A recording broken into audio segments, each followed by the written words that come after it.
Hello and welcome everyone. Thank you for joining us today for the webinar on accelerating SAP Datasphere operations, task automation for agility, governance, and scale, presented by our great partner of SAP, SimpleFi. SimpleFi have been successfully helping customers with their SAP Business Technology Platform journey for many years. My name is Mike Fascia. Along with me is Lynn, Tanya, and Rajiv. We are part of the partner adoption team and will be your host today. Before we start, I want to quickly go through some housekeeping items.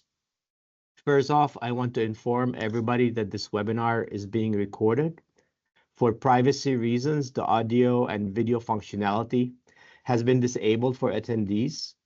If you have any questions during the webinar, please use the Q&A panel to enter your question and not the chat. We're excited to bring you this session. We want these sessions to be impactful and beneficial for you. At the end of the session, there will be a poll requesting your feedback. In addition to that, you will have the opportunity at the end of the webinar to raise your hand to ask your question live. With that said, I would like to invite Ingo, Director of Business Data and Cloud at SimpleFi, to present. Over to you, Ingo. Thank you, Mike, and welcome everyone. And interesting, kind of like the little hiccup. So yes, I used to be at SAP. I'm with SimpleFi now. And welcome to our webinar this morning about how you can accelerate certain tasks as part of Datasphere from an overall operations perspective. I'm going to have a few slides where I introduce a handful of use cases, but I also want to focus on actual live demos. So I'm going to show you certain kind of like scenarios live. But before I do so, perhaps just very quickly, a handful of words about who is actually SimpleFi and what we do, and perhaps kind of like where, we can also help you. So SimpleFi has been in the SAP market for 10 plus years now as a partner from SAP, focusing on the data and analytics part of SAP's portfolio. So we're talking about products like, BW, BPC, SAC Planning, Datasphere, BW for HANA, HANA Cloud, those kind of things that we actually helping our customers with in terms of like their kind of like overall SAP landscape, their overall data and analytics strategy, and kind of like helping them to implement those things. One of the items I like to highlight is that when you look at SimpleFi, yes, we have been in the business for 10 plus years, but also if you look at the people that basically are in the leadership team and that are actually implementing our solution, these are actually people that have been in the industry and in the SAP market for a long time and basically have a huge wealth of experience. The other part beyond that, we're basically kind of like how specialized in planning, that we specialize in analytics. We also kind of like have one of our goals, which I'm particularly proud of, is also that 100% of our customers basically are happy to act as a reference. So this is one of those items that I like to highlight, based on kind of like the feedback that we receive from our customers.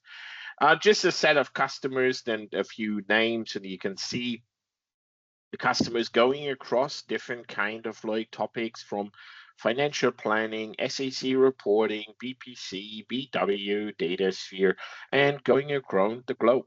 So we basically cover the complete portfolio from an analytics perspective, and different kind of industries, different kind of countries, all there as part of our overall portfolio. So what are some of the challenges that you might face when we're talking about actually adopting Datasphere, but also scaling your scenario that you have with Datasphere to a larger, basically, number of users, number of like models, number of data sources? What we've seen is basically two sets of different customers. We have customers that actually follow SAP's strategy in terms of like multi-tenant approach, where you have like your typical 3-tier landscape. But we also have customers where perhaps in a smaller area, they only follow a 1-tenant approach. And we're coming in a few minutes what that actually means for your lifecycle management. So one of the challenges these customers face is really how do you basically move objects from dev to QA to production? How do you keep things in sync? How do you, for example, create a versioning? How do you make a backup of all the objects that you have?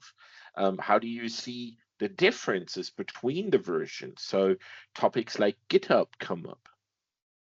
How do you actually make your life easier? There are tasks in Datasphere, for example, setting up a user or setting up a database user that require a lot of steps in the UI and aren't necessarily designed for, I need 5 database users. Today, as an example, that would mean you going through the UI 5 times instead of perhaps setting up the same kind of like template once and you basically just execute it somewhere in the background 5 times. Specifically, the CI/CD integration is a topic that a lot of customers ask in terms of specifically the versioning and being able to see what has changed between different versions. So topics like GitHub come up. Being able to, for example, take your analytical model from Datasphere and push it into your GitHub landscape and mark it as an example. This is the version from September 17. But also being able then, as part of the GitHub features, to see what has actually changed between the version from Monday and the version from Wednesday. Perhaps on Wednesday you have a problem and kind of like something broke in your model and you want to take a quick look, did we actually change something? Well, the starting point of that GitHub integration is being able to actually export your objects from Datasphere, which you can do today, but again, it would be a manual step where you export every single item, every dependent object, one by one, instead of, for example, taking a complete space and say, this is what I want to actually export. So these are some of the challenges our customers faced that brought us basically to the point of starting to think about how can we basically help our customers and automate some of these things. So why is automation actually really interesting? And I think obviously the first one on the list is clearly we can all agree on. We want to reduce the manual effort. There's no point in having a person sitting in front of the UI and walking through the UI 5 times or 10 times and doing the same things. That should be automated. Also, obviously, the benefit of the automation is we're going to execute it every single time in the same way. It's not like that administrator 1 creates a user in this way and administrator 2 creates the user with these settings. The automation will always execute with exactly the same settings, with hopefully then, without any issues, the same outcome. The other part what I mentioned in the beginning, specifically in terms of like, GitHub versioning, CI/CD, a lot of customers want to move in that direction also with Datasphere objects. Right now, SAP doesn't have an out-of-the-box versioning that moves in that direction. There's versioning with inside the UI, yes, but there's no native integration right now that actually points towards, versioning tools. So what we actually then went through is that we started using the command line interface. So for those who've not kind of like familiar with this, the command line tool is basically provided by SAP as part of your Datasphere environment. So you can basically, as an example, set up a Python-based environment, and you can then create scenarios where you execute certain operational tasks. This can go from creating a space, creating views, changing existing objects, to basically deleting objects. So you have what you will see in the documentation also from SAP is called the crude kind of like operation. So there's your create, read, update, delete.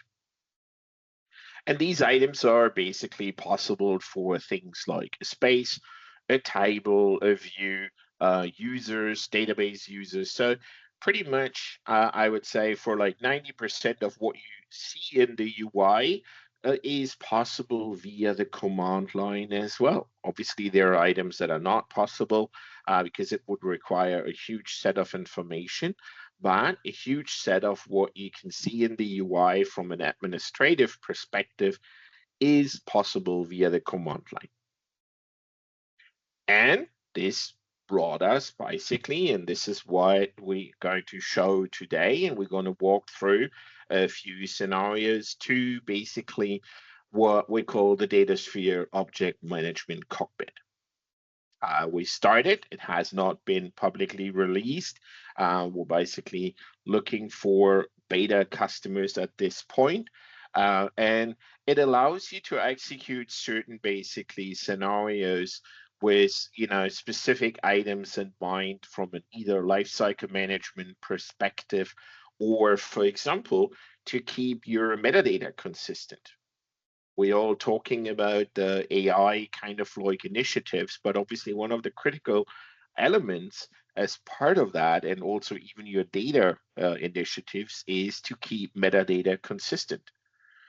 A customer should be always a customer and always a customer. And I will show you basically what that means, what we created here that allows you to, for example, see what metadata is being used in Datasphere for all your models and how easy it is to, for example, keep it consistent. All this is based on the command line interface, so it's kind of like not that we're using any kind of proprietary technology at that point. We're using SAP supported interfaces. So let's dive into a set of use cases before we then go into the actual demo. So let's start with a very simple item, backup and versioning. So today, Datasphere doesn't have any automated backup. And yes, I know it's a cloud software and kind of like SAP takes care of it, but perhaps you do want to make a backup of all your modeling assets just in case somebody actually makes changes or somebody kind of like breaks things, that you do have a backup. Inside of Datasphere, you do have a versioning now, yes. But what if, for example, kind of like you want to move elements around between different spaces or different kind of like your different tenants where you want to basically use those elements? Or as I mentioned, you want to move it into GitHub or in any other of the versioning tools. What we allow you to do in the tool is, you can see you basically have the ability to export single objects. This could be as simple as exporting, for example, an analytical model or a view. But we also have the ability to export the complete space. So instead of you going in and choosing certain objects, you can, for example, say, I want to take my complete QA space and actually export all the objects that are in there, and we're creating a folder structure for all the different objects. We also allow you to export data. Now, this is not kind of like where you schedule kind of like your regular export because you want to, for example, integrate the data with other systems. Think about this as in terms of scenarios where, for example, you're moving data from a dev to a QA system, and for example, exporting the data into CSV file and moving it, into the QA system in that way might be way quicker and faster than, for example, going through the complete steps of setting everything up. So this would be kind of like our first scenario where we allow you to actually back up, create versions of the different like objects, and also basically move them between spaces. The second scenario is the user provisioning. And yes, we have customers that, for example, have everything set up with your identity provider, where you just go in and you configure, for example, that you have user Ingo, and user Ingo gets certain kind of roles, and these are basically provisioned from the identity provider via SAML attributes. Absolutely, this is what kind of like, larger deployments do. But we also have customers where that is not the case. And setting up multiple users today is basically still where you have to go one user by one user through the UI. In the same way, if you, for example, have external users that access Datasphere, this could mean external BI tools, this could mean external ETL tools, you have to create database accounts. And you might want to give them different kind of permissions. Some of them will only get read access, some of them will actually have the ability to grant access. So in that case, that's what we allow you to do. You can basically create single users, but you can also create bulk set of users in a single step. And as I mentioned, we will walk through that in the product itself. The next one is the migration of objects between different spaces. As I mentioned, we do have customers, obviously, that follow SAP's strategy of a typical 2 or 3 tier deployment. So, for example, you have one tenant that basically is your development and QA tenant, and then you have another tenant that is your productive tenant. There's also customers using Datasphere where they're using spaces for that scenario, having a single tenant, having a development space, having a QA, and having a production space. Now, in that scenario, there is no out-of-the-box support for a real lifecycle management. The lifecycle management inside of Datasphere doesn't allow you to move elements between spaces. So you can export an object and you can import an object, but there's an important step in between if you have basically a connection in the development system and potentially a connection named slightly different in your QA or production system. Then you have to basically make changes in this case and basically change the connection, let's say from like, S4 dev to S4 production. That's what basically our third use case enables you to do. We basically allow you to choose a set of objects. We take a look what the connections actually are that are being used by these objects.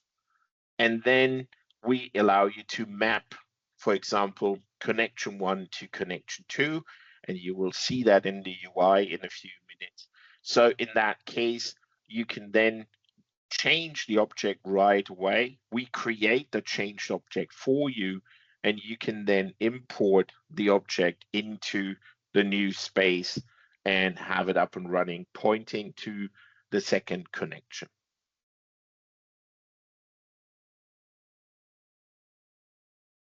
And then one of my favorites, actually, which is the metadata review. You've gone through a few projects with, this could mean BW, this could mean Datasphere, HANA, even non-SAP data warehouse solutions. I'm sure you have come across at one point scenarios where a customer isn't always named a customer or a customer. Sometimes, depending on who designs the model, it's customers. Sometimes it's customer name. Perhaps it's, just kind of like the abbreviation inside of SAP. So the same object has multiple different names, which obviously from a business user perspective is going to be confusing and not really acceptable anymore. So this is what we're allowing you to do here with this use case. We allow you to go in, select the objects, and then we exporting for you the complete metadata that is available for each of the object. And in this case, as an example, if we have a model, we're not just export the metadata for the model itself, we also go down to basically what are the actual dimensions, what are the attributes, what are the measures in these models, and how are they labeled. We export everything into an Excel spreadsheet so that you can actually take a look and you have a very quick overview on, for example, because you can easily sort things, you can kind of like filter things, you get a very quick overview where perhaps there's a mismatch. But the most interesting part, we then allow you to simply change these items inside the Excel sheet. You're handing us the Excel sheet back, and we're going to make the changes inside of Datasphere.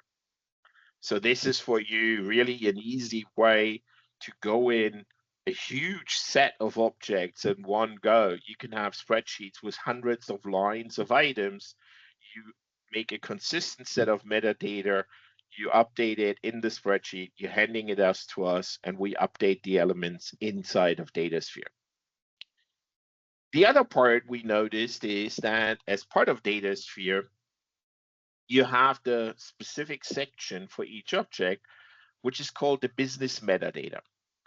Who's the owner of the object? Who's the team that owns it? What might be the purpose of the actual, like, dimension or like model? And what are some of the kind of like keywords you want to enter? Very often, customers don't spend the time on filling that. And then when they start using, for example, the catalog and the Explorer, they realize that these things are missing and that perhaps the search isn't as effective as they wish because some of the keywords are missing. Here we allow you to do exactly the same thing. We export the objects, we show you all the business metadata that is configured already, and you simply fill it in the spreadsheet, and we then actually update the object inside of Datasphere based on the changes you made in the Excel sheet. And again, I will show that in a few minutes. This isn't just kind of like, slideware at this point. This is actually functionally working already. And then last but not least, we can generate views. And I'm sure you have kind of like heard and seen lots of people talking about this. So imagine you basically starting a brand new project inside of Datasphere, and you bringing in, I'm just taking a number, 10, 15, 20 different remote tables, remote sources. One of the common practices that people do is they place basically views on top of the actual remote tables to kind of like, put a wrapper around it. Perhaps sometimes you want to rename an item. Perhaps you want to kind of like change the descriptions. That's why people put a view over the remote table. So the remote table stays untouched like it is designed in the source, but now you basically have the ability to do things. We can automate that. If you tell us which, for example, remote tables you would like actually views on top, simply choose them. We generate the view, you import them via JSON files into your system. But before we basically, come to Q&A, so let me simply kind of like show how things work. So I'm just going to actually bring this in. Bear with me a second.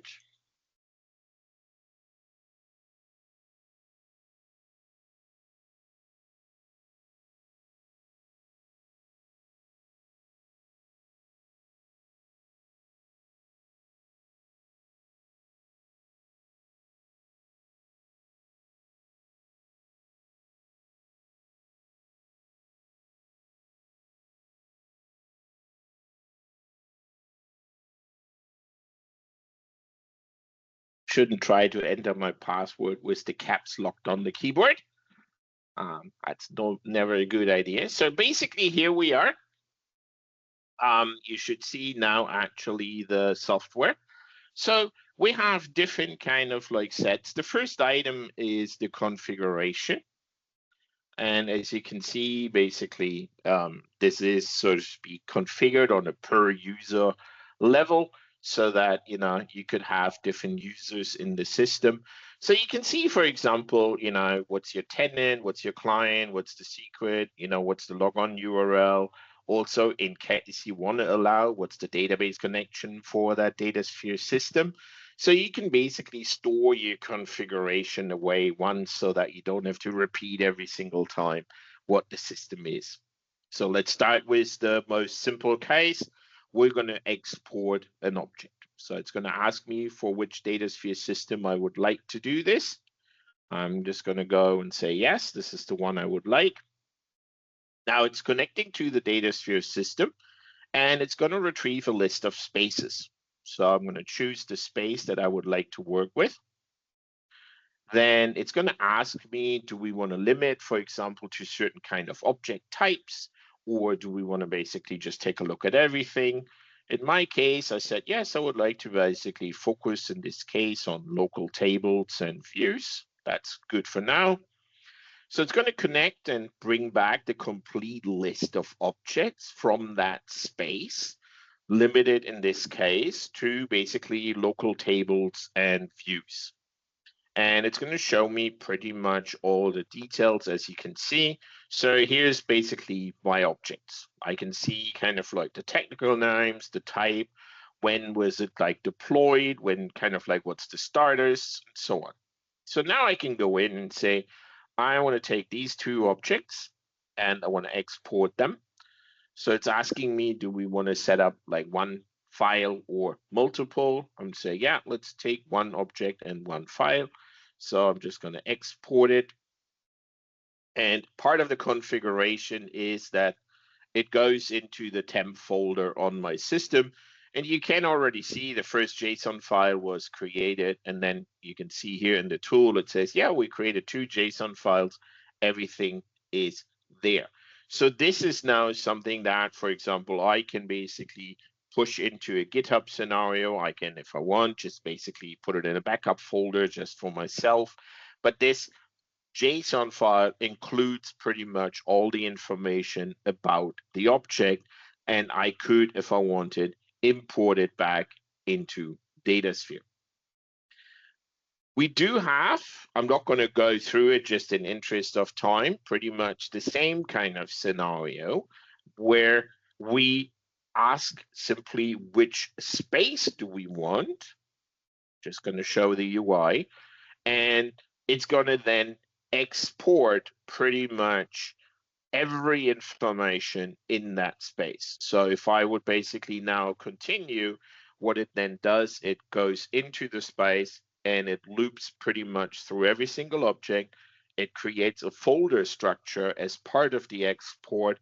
So each object type, like a local table, like a view, like, for example, a replication flow, each object type gets their own folders and the objects are being placed inside. Now, let's go to something more interesting now. So remember, I talked about the metadata items. So we're going to go in and say, yes, we want to export the metadata. So I'm going to choose my configuration here. It's going to ask me for which space. And I'm going to go in and say, this is the space I would like. I would like to focus again on the local tables, and I would like to focus on the views. Again, it's going to bring back the list of objects, similar to what we saw when we exported the object.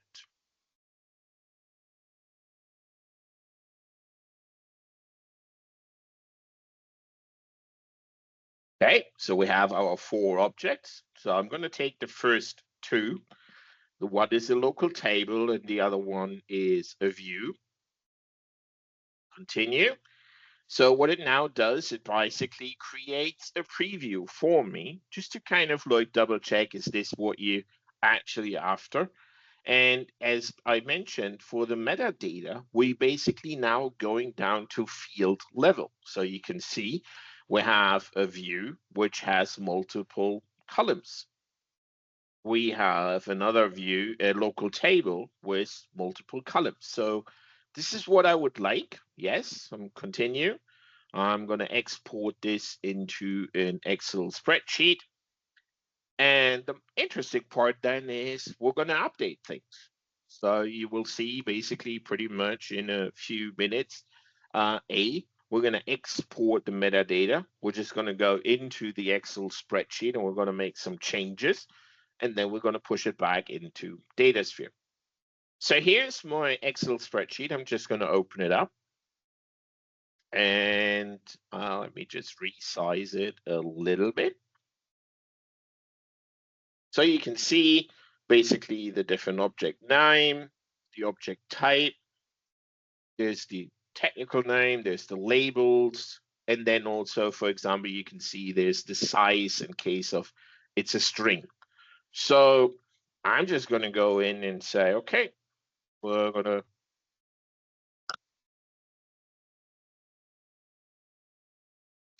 to change this again.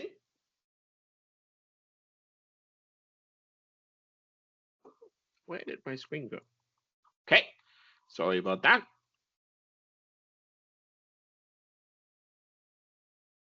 So we're going to change this again, and let me just copy and paste this. So I'm going to make my life easy. We're going to make a few changes. See, we changed the customer name. We're going to change the country. Then we go down to the second item. We're going to take the segment. We're going to change it again. And we're going to take the state and change it again as well. The other part we do is we go to the customer and we're going to change the length. You see right now the length is 5,000. So let's make this 4,800. So this is a string. I want to save the changes in the Excel spreadsheet. Close the Excel spreadsheet. And I go back to my tool and say I want to update the actual metadata. So it's asking now for which space. So I'm going to choose my system. I'm going to hand it the Excel file. It's going to update basically if your Excel file follows our structure that we're asking for.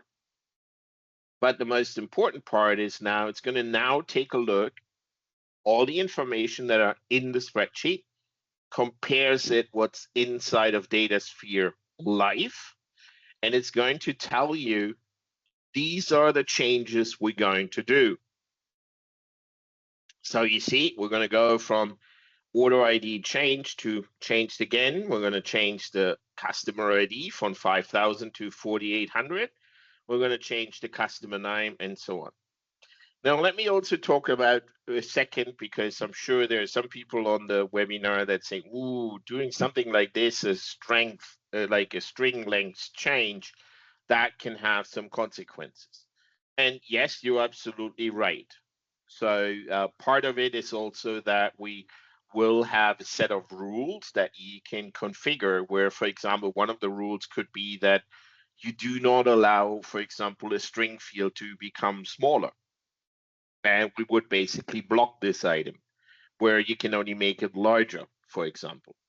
So now I go in and say, let's apply the updates. It's going to now connect to Datasphere. It's going to loop through the complete Excel file, apply the changes to the actual objects inside of Datasphere, and then basically, tell you like, yes, everything went successfully through this. So we're just going to give it a handful of seconds, so to speak, to do its job. And then we're going to take a look at Datasphere itself. So let me already, while it is applying, basically log in.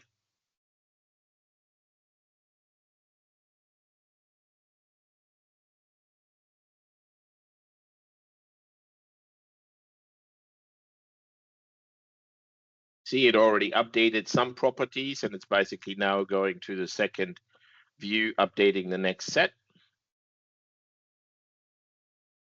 So I'm just going to go to the data builder, and I'm just going to go to the space. Okay, so everything is completed. Remember, we had two views, the export view and the retail transactions. So let me go to the retail transaction. And let me go down to the columns.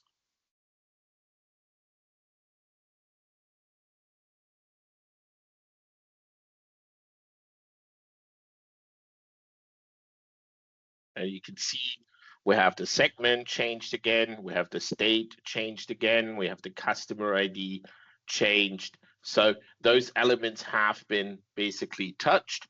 In the same way, if I basically go to the other view, here's my export view. We should see basically some changes here as well. And as you can see, it already says, there have been some changes. And then you can see actually the descriptions being changed here already. So kind of like proving the point that, it's there. So let's go back what else we can do. So as I mentioned, one of the items is that we do have customers basically focusing on a single tenant deployment. And let me just go quickly through it because I noticed we're slowly running out of time and I want to have at least 2-3 minutes for questions. So I'm just going to pick very quickly, basically the system. I'm going to take the space. I'm going to go in. Let's take the remote tables. So it's now going to take a look which remote tables do exist. It's going to ask me basically which one we want to work with. Yes, that's the one. And now it's going to analyze the connections, showing me which connection is possible, is used as part of that remote, and how I want to map it. So I can basically enter the new connection name. You see it says HANA, and I can then enter, for example, I want you to switch in that view from HANA to HANA Prot, and basically go to a different space, execute, and the outcome of that is a JSON file that's ready to get imported into your Datasphere system.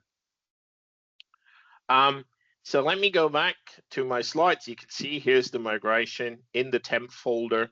We basically have the JSON that we now can import. So let's go back. So what is available today in Datasphere is basically mainly everything UI driven. But what you just saw is basically the ability to automate things. And this is just the starting point. So as I said, we haven't released it yet. This is also why we're doing this webinar. We're basically inviting customers to become part of the beta program. So this is limited. We're not looking kind of like, so to speak, for like, hundreds. We're looking for a small set of customers that are really interested in this, that also see basically the need as part of their deployment for this, and that are willing to basically work with us on enhancing basically this product to the next step. Again, it has not officially been rolled out, so you really would get access early to this product. If that is something that you're interested in, please reach out to me. The email address is part of the slides, and you will get the slides also as part of the recording. Then reach out to me, let me know, and we can have that conversation. With that, I would like to open it up for questions. Thank you, Ingo. Thank you for this great webinar and presentation. We do have one question that was asked in the chat. So any specific reason why SAP's CTMS could not be used instead of CLI utilization for migration across the landscape with different tenants? Yes. So let me clarify this. And basically, the tools inside of Datasphere or the standard lifecycle management tools, they're focusing on tenant to tenant. And that's completely fine. That's not where we focusing on. Our focus is for customers that basically have, for example, a single tenant deployment that actually using spaces to separate different items. And that's where today, out of the box, there is no lifecycle management from the SAP side in terms of, like, for example, moving from a dev space to a production space. And that's where we basically try to basically offer a solution. Yeah, I think that makes total sense. Is within the tenant as opposed to across different tenants. Correct. Thank you. So anybody else who would like to ask the question live, please raise your hand. Happy to unmute your line. So actually, I have a question for you, Ingo. Where is this tool deployed? Is it within Datasphere? Is it in BTP? It's outside. So the as I mentioned, we're basically running a beta phase right now, but the long-term plan would be to have this as a serverless solution, basically. So thank you. Running in the cloud, where basically a customer then could go in and say, these are my configurations, so to speak, that I want to work with. Great. We have one question coming from Al. Al, you can unmute your line and. Thanks, Mike. Hi, Ingo. What a great presentation. Now, I do have a question. Does the solution presented support monitoring of replication flows and sending automated notification via email if flow has not worked? No, so Al, it doesn't, because that's part of the standard capability already today, right? So replication flows do have the option to send like an email, like, okay, everything went well, or something didn't go well, so to speak. So we're not looking, so to speak, to try to like duplicate kind of like the capability, so to speak, right? And that kind of capability does exist today inside of Datasphere. With this, we'll conclude. Ingo, thank you very much for this great session. And most importantly, thank you the audience for participation today. I hope you found it informative. Please look out for future webinars.